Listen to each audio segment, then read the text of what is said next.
বন্ধুরা, life stress চ্যানেলের পক্ষ থেকে আমি পরেশ তোমাদের সাথে আছি। আর জীবনের একটা ঘটনা বলবো, সেই ঘটনা তোমাদের সাথে শেয়ার করি। চলো। তো 2013 সাল, তখন আমি মাধ্যমিক দেব। আর মাধ্যমিক দেওয়ার সময় এমন ঝড় চলে এলো জীবনে। তো সেই মাধ্যমিক দেওয়ার আগে এমন একটা সমস্যার মধ্যে পড়ে গেলাম যে বাড়ি থেকে কাজে চলে গেলাম। আমার জীবনের প্রথম সেন্টারিং লাইন বা কাজের লাইন 2013 সাল। তখন তোমরা হয়তো যেসব ভাই বোনেরা চেষ্টা করছো চাকরির জন্য, তারা অনেক ছোট।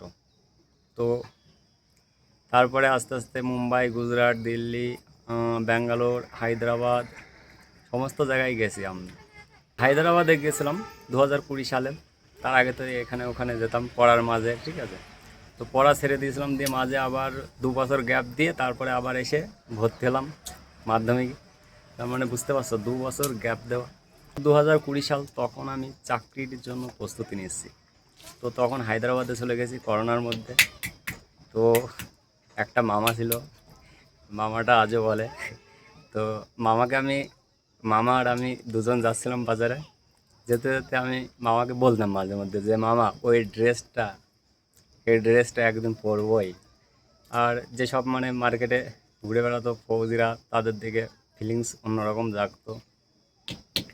তো মামা বলতো, তুই গেছাস না, তুই যেদিন করবি সেদিন বলিস। আমার বিষয়টা অনেক হালকাভাবে নিত। হায়দ্রাবাদে গিয়ে আমার কি বলবো, পায়ে পিলাই পড়েছিল ওপর থেকে পরে, পায়ে দেখো পা কেটে গেছে, ফুলেও গেছে। তারপরে দিনের বেলায় কাজ করতাম, রাতের বেলায় পড়া।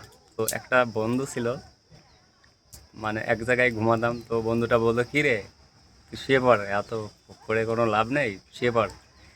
বন্ধুটাও ভাবতো যে মনে হয় কিছু হবে না। সবাই ভাবতো যে কাজ করে আবার কোনো দিন হয় নাকি এই সমস্ত। রাতের বেলায় পড়া, দিনের বেলায় কাজ। তারপরে সেই জায়গা থেকে নিজেকে তৈরি করে, কাজ করে বাড়ি এসে আবার নিজেকে তৈরি করে, সেই কি বলবো, পচা গর্তের মধ্যে মুখ থুবড়ে পড়ে গেলে যেরকম হয়, ওই রকম মুখ থুবড়ে পড়েছিলাম। সেখান থেকে উঠে যে এই আবার সব কিছু করে, সেই যাদেরকে বলেছিলাম, কথা দিয়েছিলাম, তাদেরকে আবার দেখানো, এটা একটা বড় চ্যালেঞ্জের মুখোমুখি, যেটা আমি মনে করি সবার দ্বারা এটা সম্ভব নয়, প্রচুর মেহনতের পর।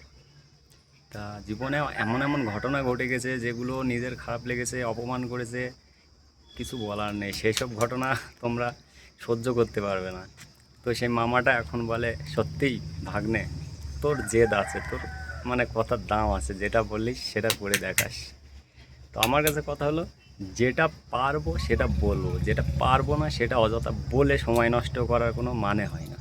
ভারতবর্ষের এমন কোনো জায়গা নেই, মোটামুটি সব জায়গায় ঘুরে বেড়ানো ছেলে আমি চাকরির আগে, ঠিক আছে। তো যে সমস্ত ছোট ছোট ভাইরা ভাবছে যে পড়াশোনা আর করবো না, চাকরিটা হচ্ছে না, বাড়ির থেকেও বলছে কাজের ব্যাপারে, কাজে চলে যাবো, বাইরে ভিসা টিসা করে চলে যাবো, ওইখানে হোটেল ম্যানেজমেন্ট করবো, ওটা করবো, ঠিক আছে। ভাই, তোমরা যেটা ভাবছো না, সেই স্কুলের হেডমাস্টার থেকে আমি রিটায়ারমেন্ট নিয়েছি এখন, বুঝতে পারলে। তো আমি জানি কোন জায়গায় কেমন পজিশন, আর কোন জায়গা থেকে কি জীবনটা চলে। মেডেলে গেলেই গোস্ত ভাত না, তো মেডেলে গোস্ত ভাত তৈরি করে নিয়ে যেতে হয়। সব জায়গায় বাড়ি থেকে মনে করে যে বাইরে কাজে যাচ্ছে, প্রচুর টাকা ইনকাম করছে, কিন্তু বাইরের কাজটা তোমরা জানো না যে কেমনভাবে করতে হয়, ঠিক আছে। তো একবার জীবনে বলবো যে চাকরির মতো অন্য কোনো কাজে সম্মান নেই, বা তোমার কি বলবো, আর্থিকের দিক থেকেও সাহায্য তোমার অন্য কোনো জায়গায় তোমার করতে পারবে না, এক জায়গায় করতে পারবে না। তো সেটেলমেন্ট যদি হতেই হয়, তো এটাতেই সাকসেস হও চাকরি জীবনে। এখন থেকে টাকার নেশা মাথায় ঢুকিও না। টাকার নেশায় ঢুকালে বুঝতে পারছো সারা জীবনটা শেষ। ওইসব লাইন আমার দেখা হয়ে গেছে। যে সমস্ত ভাইরা এই সমস্ত জিনিস ভাবছে যে বাইরে চলে যাবো, বা বাড়ির থেকে বাবা বলছে যে চলে যা, প্রচুর ওইসব চাকরি হবে না, চাকরির থেকেও এইসব কাজ করে বাইরে ভিসা লাগিয়ে চলে যাও, ওখানে প্রচুর ইনকাম। তো তাদের জন্য ভিডিওটা। আর বাড়িতে বাবাকে বলে দাও যে একদিন সাকসেস হবো, ঠিক আছে। আর নিজের মেহনতটা ধরে রেখে দাও। তো যেগুলো দেখলাম বা বললাম, সেগুলো দেখেও যদি মোটিভেট না হতে পারো, তাহলে আমার আর কিছু বলার নেই। যাই হোক, ভালো থেকো, সুস্থ থেকো। জয় হিন্দ, ভারত মাতা কি জয়।